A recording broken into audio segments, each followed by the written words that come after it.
Listen to this episode if you want to know how some brands build a different level of obsession than others. Today, we are really diving in to that magnetism, to the attraction, to the true obsession that creates around some brands and other brands really struggle, just feel kind of lackluster.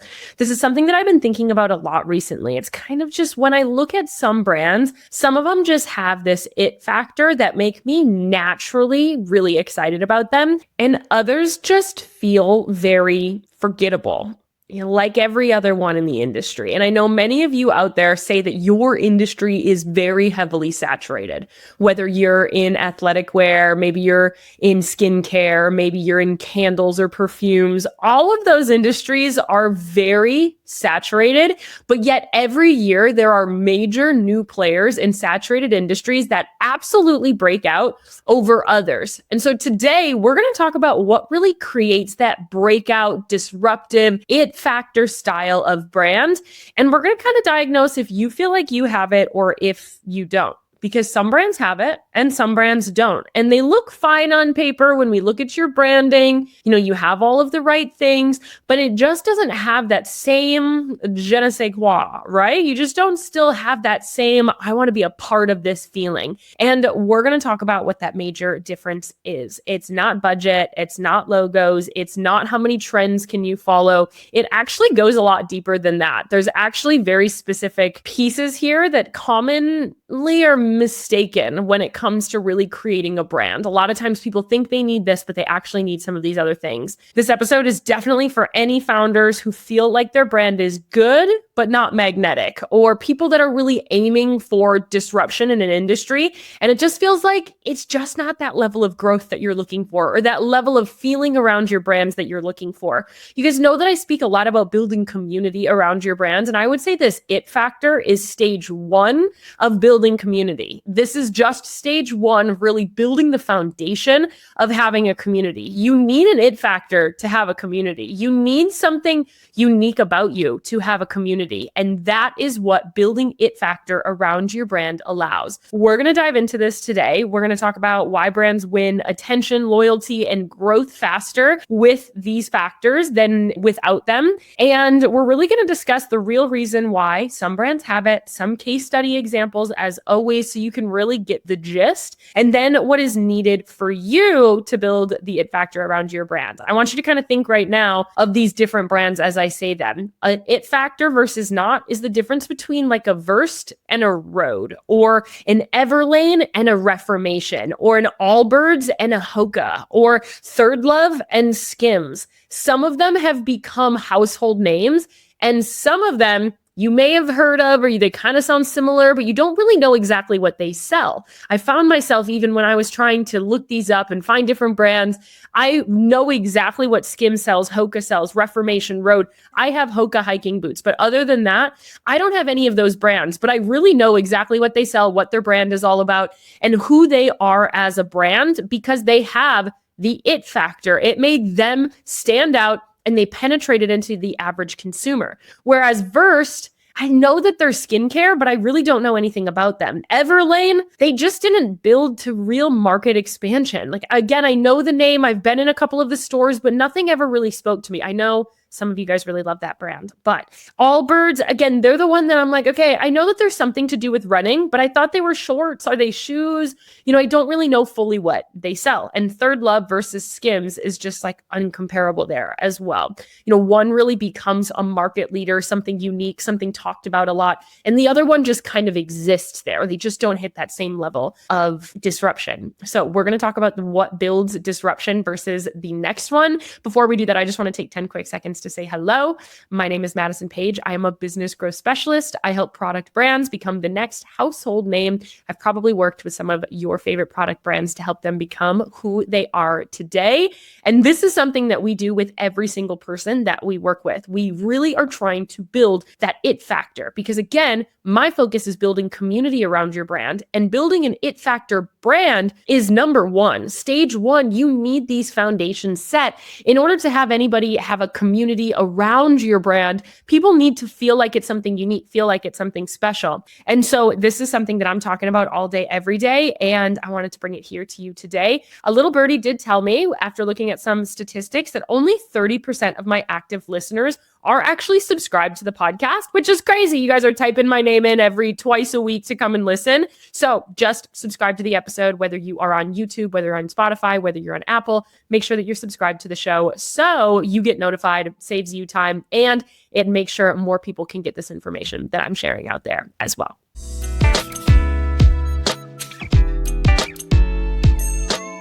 So how it feels when you have the it factor. I have worked with many brands that absolutely have this it factor. Again, it's kind of like that je ne sais quoi kind of feeling. You know, we all have that friends that we're like, you are just cooler than everybody else. It just feels like you were effortlessly chic. Like for whatever reason, you just show up and you feel very effortlessly chic. But we all know that effortlessly chic friend really works on the details behind the scenes. Same thing as the it factor. What it feels like is things don't feel forced. They don't feel like you have to push overly hard. They actually feel very magnetic. They feel very kind of like attractive. You do something and things come back to you. Your marketing starts to feel kind of like amplification as opposed to actually persuading people to need to buy from you. I know a lot of people say, I feel like I'm kind of begging people to buy. That tells me right off the bat that you just haven't nailed this it factor quite yet. You know, people kind of get what you're doing quickly and they're excited about it and they're going to your website and they're looking more. When somebody finds you, it seems like they're almost like fully stalking you. They go through your profile, they might DM you, they might go to your website right away, they join your email list. People are very naturally intrigued and interested in what you're doing without really having to push overly hard. You don't feel like you have to explain yourself much. Content kind of converts without actually needing to go viral. You just know that if you get in front of a couple of new eyes a day, that you are going to increase your sales because people just feel naturally called to you. When a brand has the it factor, you're not really convincing people. You're really just attracting them in. And you know, when they find you, your marketing and your website are basically going to magnetize and intrigue them enough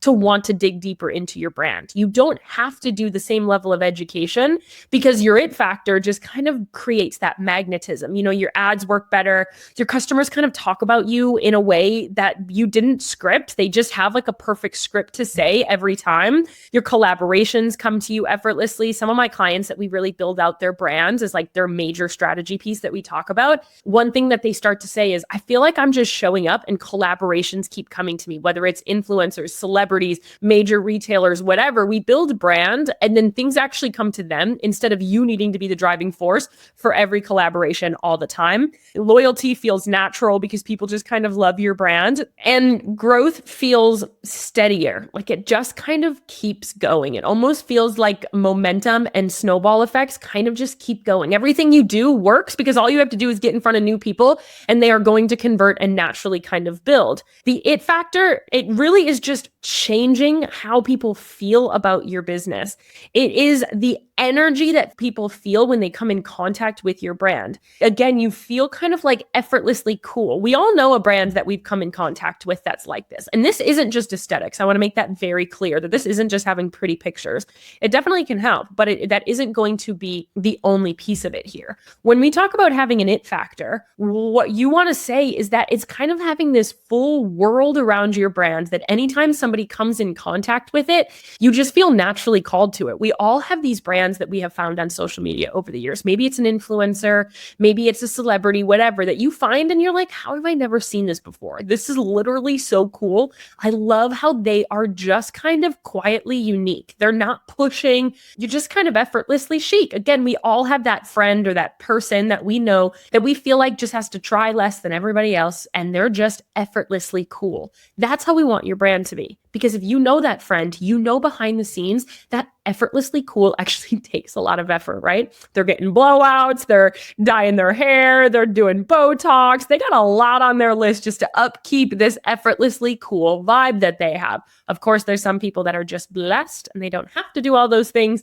However, most people that have this it factor, it is very created. We do very specifically create this, especially in brands. I don't know about people out there, but with brands, I do know, and I do know that they are very manufactured. This is where I say disruption is in the details. This is exactly what I'm talking about when I say disruption is in the details. It's knowing where to focus. It's knowing what to really look into the minutia of to make sure that you absolutely nail. This doesn't mean that other brands are bad. It just means that these brands stand out and they disrupt easier. Basically, those other brands are just underdeveloped. They haven't gone deep enough into the nitty-gritty. So really, when we look at it, it's like this isn't luck. It's not timing. It's not aesthetics. It's not just having a bigger budget. What it is it's engineered through brand depth. It's talking about really creating, again, you've heard this term called the brand world. That is what people are talking about, is they're trying to build it factor inside of your brand world.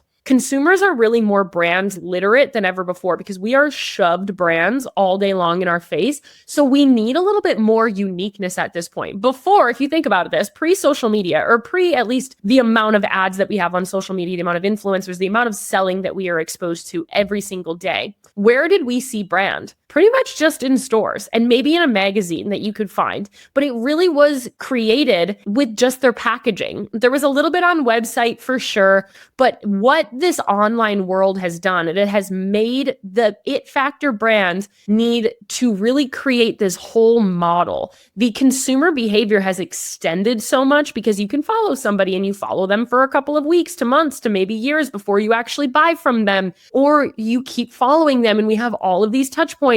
And so we have to think about 20 years ago, the way people contacted brands. Yes, there was websites, kind of, people could buy a little bit, but most of the time it was getting into retail spaces. And your customer journey was, okay, I saw that on an ad at the Super Bowl. I'm going to go to the store next time I go to Target. And you say, oh, I saw that as an ad at the Super Bowl. I'm going to buy it. Now you can say, I saw this influencer talk about it. They've popped up on my Instagram feed. I follow them. I get their emails. They're talked about here. I have this celebrity that talks about them. And now all of a sudden you have all of these extra touch points that have basically built this world, this connotation around your brand. People can smell copy paste boring brands from a mile away because we are getting so many more touch points with brands. We know a copy pasted AI template, basically saying, how do I create this? And it looks like everybody else is out there. That shouldn't be how an it factor brand is. The it factor is not actually started at the marketing layer.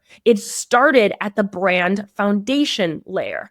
The reason people feel lackluster around brands is because you're borrowing tone, visuals, messaging from competitors or other people in your industry or another brand out there.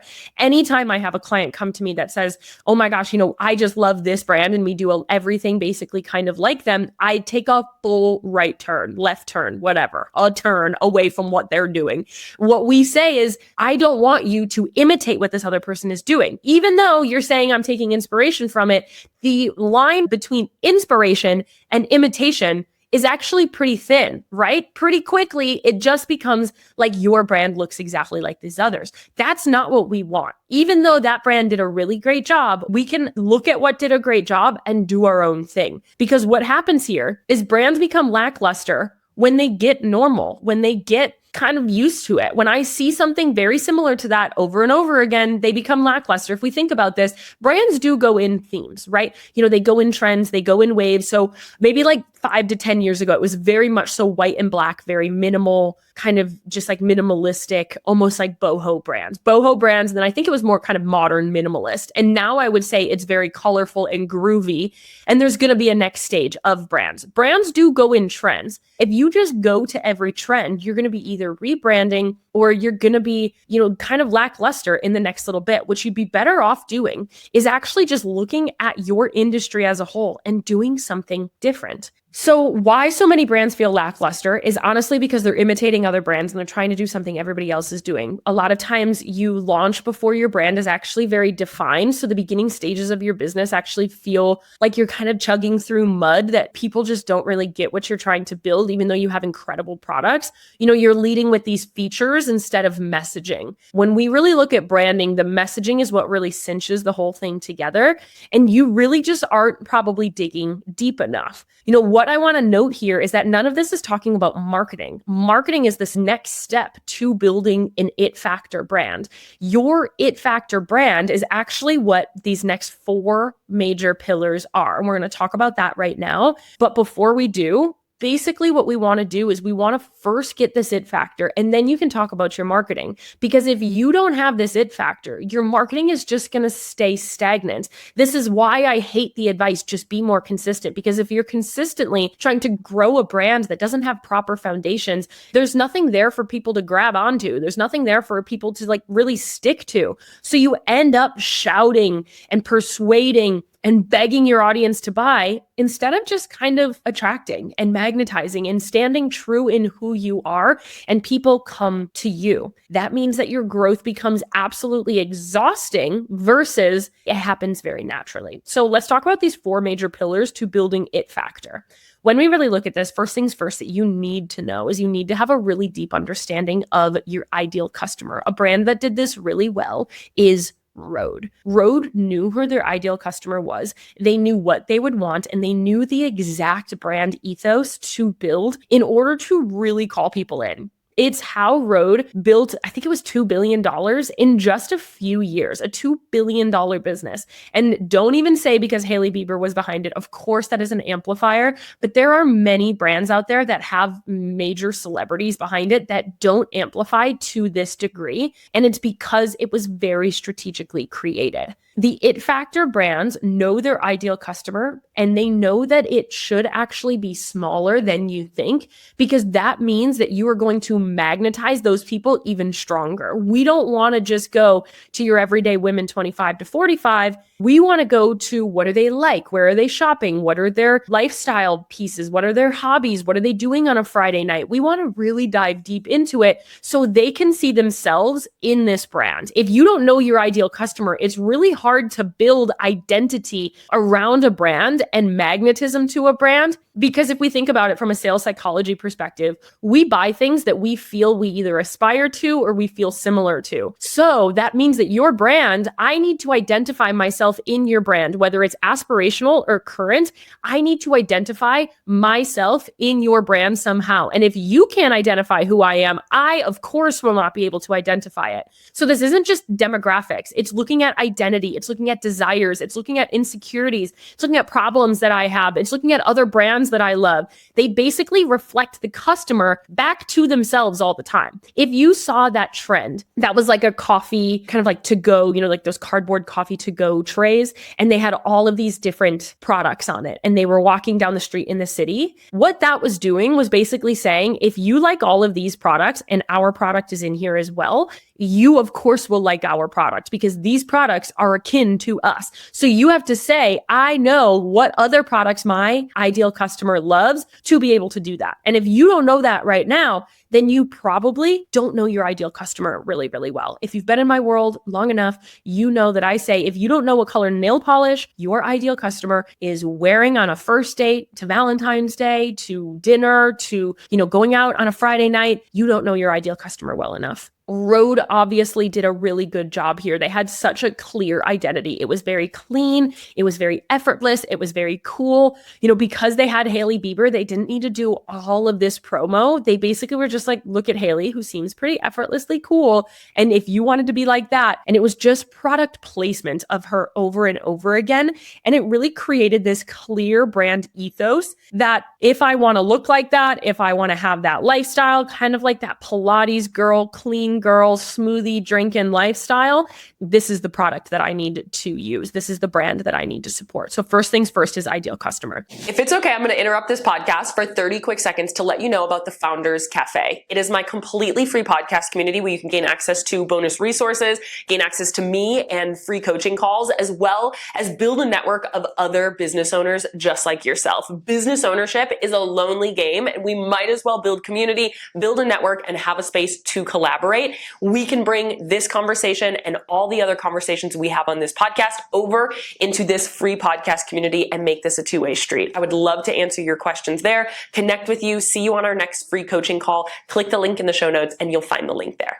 Next one is having a very clear, opinionated brand ethos. Who is your brand? Who are you? What do you stand for? Again, you have to think of your brand as kind of like an avatar. You have to think of your brand as like, I am literally creating a demographic of people. And really, like, if you were to create a human, a personality, your brand needs to have the same level of personality as a human can have. Like, your brand needs to have an overall aesthetic, not just visually, with a full spectrum. This is where that brand world comes into. We want people to be able to step into your brand and know exactly what they're supporting, what problem you're really solving, what you believe. You know, it's not that you're here for everything for everyone. We're here for a very specific group of people. And we're saying, this is who we are. We know it and we stand in it. It's like that confident bestie that has such a strong sense of self that she's just who she is, no matter where she is, whether she's doing a pop-up, whether she's doing an influencer marketing campaign, whether she's doing ads, whether she does a new launch, a new collection. She's just confident in and of herself. She's not questioning. She's not quiet. She knows who she is. That is what we want your brand to be. Glossier, great example here. Like, it was very different in the industry. Glossier, they're still very different in the industry, but they remain doing exactly what they're doing. They've been community first since day one. Their brand voice came really before scale. People knew Glossier, and now when you see their pinks and their purples and kind of like their really beautiful color palette, you know, even their packaging, like, I know their packaging without any name on it. Their name brand is it's just etched into the glass. It's not even printed on a lot of their products because you can just see the ethos of the brand and understand who they are and what it means that you're doing. It's not feature heavy. It's not trend chasing. There's no emotional hooks. They're just quietly confident and there. The next one is a differentiation that goes beyond product and beyond features. You guys know I preach a good differentiation. Brands don't just sell a product. They really do build this brand. They sell a point of view. They sell, what does it mean to be in contact with this brand? A great example here is Skims. Skims reshaped how people feel about the shapewear industry. Confident, not correction. It really is like, this is how you feel your most confident self. Whereas opposed, if you look at Spanx, a lot of that was about like sucking in and feeling smaller. Skims was like, no, let's stand in your confidence, feel curvy and confident and love it. And that was how Skims differentiated. It wasn't to fix you. It was to enhance, to make you feel better. All marketing, so genius. Liquid Death is another great example here. You know, they're just water. It's just natural spring water. You can go and buy Essentia or Aquafina, and they're all the same water, but yet Liquid Death differentiated based on brand. They, of course, have the it factor because you go and you walk into a water aisle, you're like, what is this? Is this a seltzer? Is this alcohol? Is it an energy drink? What is it? You're like, this is water. And it makes people naturally want to try it. Oh my gosh, I need to try that. That's pretty cool. Liquid Death made something that was basically culturally disruptive. I always say, if you want to build it factor, I think the easiest way to build an it factor brand and figure out what it is, go walk through the grocery store and find an aisle that's pretty boring and then create a brand that isn't boring that's creating that. You know, we talk about pickles, you know, Graza olive oil, and a lot of brands are doing this right now. And if you walk through the grocery store, you'll start to see, oh, that bread company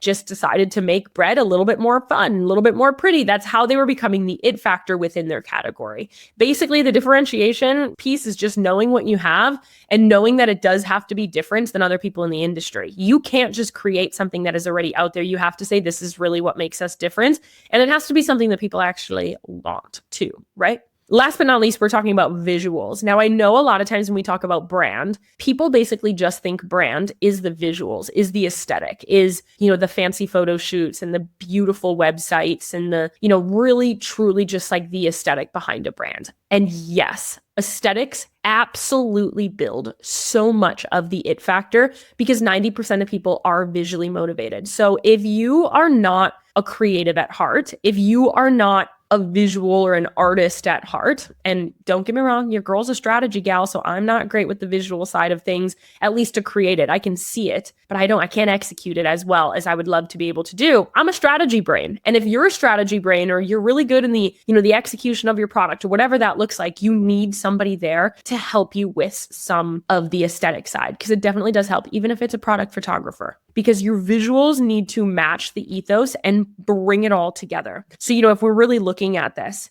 Yes, it's fonts, photography, tone, pacing, but it really is understanding that ethos behind your brand and building visuals that build on top of that ethos. Think about a party that you're throwing. If you're throwing a party, let's say for Valentine's Day, timely as this episode's coming out a couple weeks before, you're throwing a party for Valentine's Day. What are the first things that you think of? A lot of times it's like, okay, what am I going to feed people? What is the decor? Are we going to do a theme? What is the vibe going to be? Are we setting the vibe? That's what you need to do for your brand. You have to set the vibe. And then what do? You say, oh, am I going to call this? Like, what are we going to call it? Are we going to call it the Honey, I'm Home or the, Galentine's Day Gala or, whatever? You have to set the vibe and then you can kind of find the messaging that matches.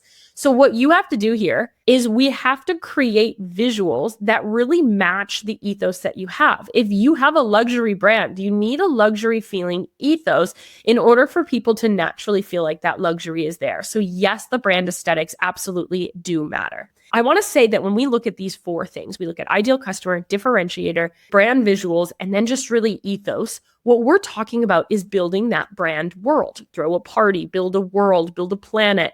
If you were to build a store, what would it look like?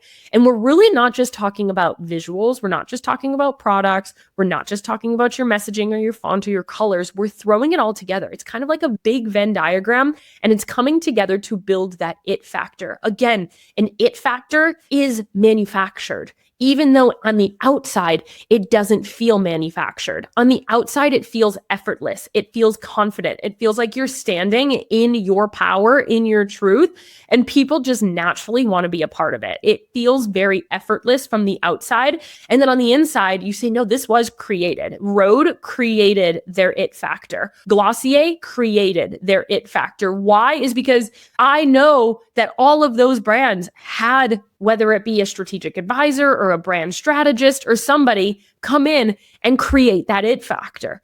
Skims, Good American, all of those companies have Emma Grede running their branding and their brand visuals and their strategy and all of that, the creative, all of that, bringing it together to build that it factor. If we look at these brands, you can look at many brands that are kind of timeless. Like, this isn't something that just is an it factor now. It's an it factor into the future. And that's really what you're trying to build. So when we look at this is kind of step 1 of building a really incredible community. Now, we didn't talk about marketing here, but the next piece of this really is bringing this confidence into your marketing. So this can't just exist in, the ether. We have to bring this somewhere. And where this goes is in your marketing and on your website. It's all about the one-liners. It's all about the visuals that you have. It's all about being where you stand on your own. And that's really what matters. It's not trendy. It's not like everybody else, but every time you come in contact with that brand.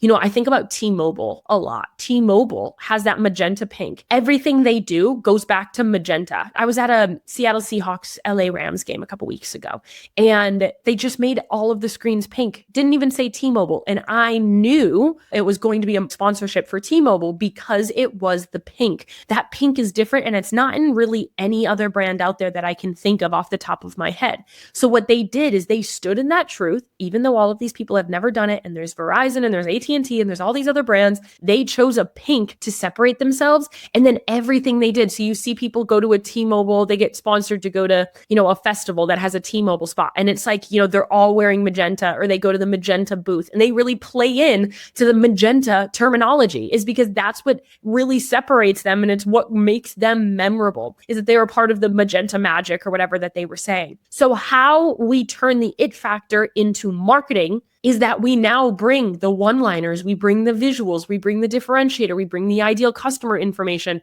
over to your marketing and into everything that you're creating. You're building this brand world. If you have a retail store, I want you to think about Ralph Lauren. Ralph Lauren right now, think about Ralph Lauren, think about the style. How do you know that? It's because of their brand. Lululemon has gotten very sterile. They just don't really have it anymore. And then you think of Alo Yoga. Alo Yoga has gyms, and they have pop-up events, and they have influencer events, and they have, all of these things, community workouts. And I can picture those because they have the it factor. Lululemon has lost it. because they got too sterile, they got too corporate. So when we really look at the final stage of this it factor is knowing how to translate it into marketing, is knowing how, what do you need to say? What do you need to talk about? How do we put it all together and market it in that way? So what does this mean for you? I want you to reflect right now and think about the ethos behind your brand. What do you even want it to be? Many people come to me without even really understanding what this means. They understand it, but they don't know how to implement it for their brand. They're like, well, it's girly. My stuff is pink and it's sparkly and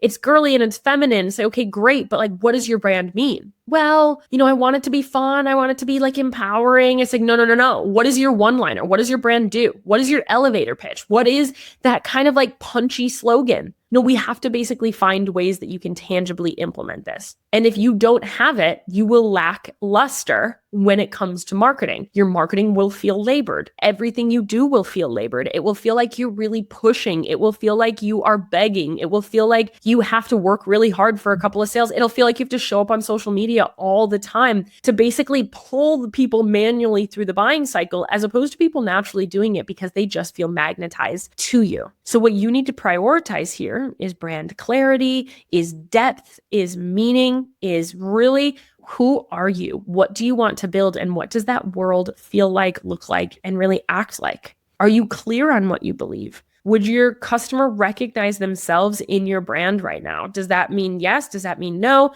Will people see their identity outside of your product, but in your brand? Could someone describe your brand without saying, oh, it's clean or it's modern or, it's elevated? Or can they describe your brand without just describing your product? Can they describe the brand? Did you just talk through ChatGPT, upload what you want to do, maybe make a mood board on Pinterest and say, how do I turn this into a brand, and hope it stands out? When I look at brands, I know when they are created to either imitate another brand, or with ChatGPT, it's kind of like this cookie cutter. Your brand is one thing. I have been ride or die for AI these last couple of weeks. I've been having so much fun diving into it for businesses, but branding and building it factor is one thing that ChatGPT cannot do. Why? Is because it factor comes from not imitating. It comes from innovating. It comes from standing in your own and being confident. Those are emotional human traits. Those are not regurgitating other things out there. All that ChatGPT is doing is looking at all of these other brands and regurgitating it back out to you.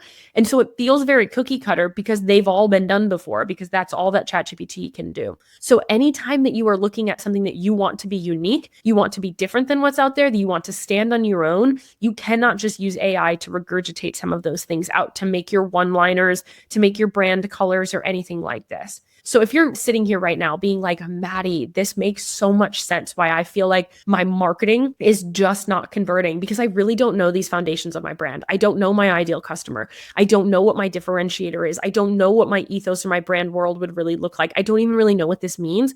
It doesn't mean that you have to start over. It means you have to dig deeper. It means you have to figure out branding. It means you have to figure out what does it mean to build a character around your brand. And I don't mean a person. I mean, you need to build a personality. You need to basically put an animate personality into an inanimate object that is your brand. It means that your brand is living and breathing and adapting and refining and elevating. That's what we have to do. Most brands don't lack the ability to have the it factor. They lack the intentionality that creates it. And this it factor brands are built. They are not stumbled into. It doesn't just happen for these people. These things are built very strategically. They are tweaked. The packaging is tweaked. The messaging is tweaked. The photo shoots are tweaked. All of these things are very evidently created. And so what I would ask you to do as an action item for you is I want you to reflect on your brand right now. Who do you want your brand to be? Do you know how to do that? How do we really make this change to become this it factor? Because it is, if you are in a very saturated industry, it's going to be very hard to differentiate if you don't understand how to build an it factor brand. This doesn't have to cost a lot of money. It doesn't have to take you a ton of time. A lot of times we can get this stuff settled in a week or two, maybe 3 weeks with people if they're really pre-revenue. But what we're really doing here is, what direction do we want your brand to go? What personality does it need to have, and how can it be very different than everybody else? So when they come in contact with you, it doesn't feel like it's been done before. It feels magnetizing. It feels like the customer sees themselves in everything that you are doing. If this was helpful for you, I hope you join our podcast community. Dive in there. We're going to kind of make a little one-page infographic for you to have inside of our podcast community. So if you click the link in the show notes, we're going to kind of go over what this framework looks like and create kind of a one-pager infographic for you. So make sure that you click the link in the show notes and you can join our podcast community there. If you want my help, this is something that I do with many brands across the board, whether you are pre-revenue all the way up to about $100 billion in sales. This is something that we can do, elevate, refine your brand, and build you the it factor. This is what builds disruption. And again, this is kind of phase one of community building. And we have marketing, we have actually getting people to feel really connected to your brand, but this is really phase one of everything. And it's necessary because otherwise you are building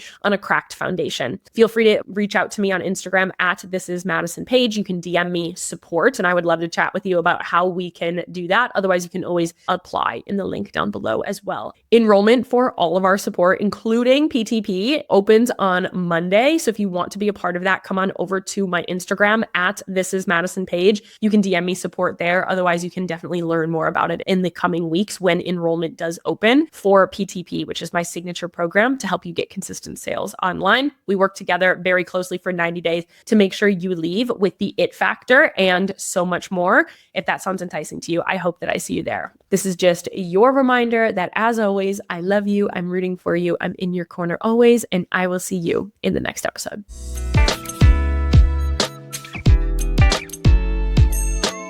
Thank you so much for listening to this episode of the Business Growth Podcast. We put out new episodes every Tuesday and Friday. So if you love this one, make sure that you're subscribed so you never miss a conversation. If you want more conversations with me and other business owners, make sure that you join our completely free podcast community, the Founders Cafe. The link is in the show notes. You can get bonus resources, access to free coaching calls, as well as connect with like-minded business owners like yourself.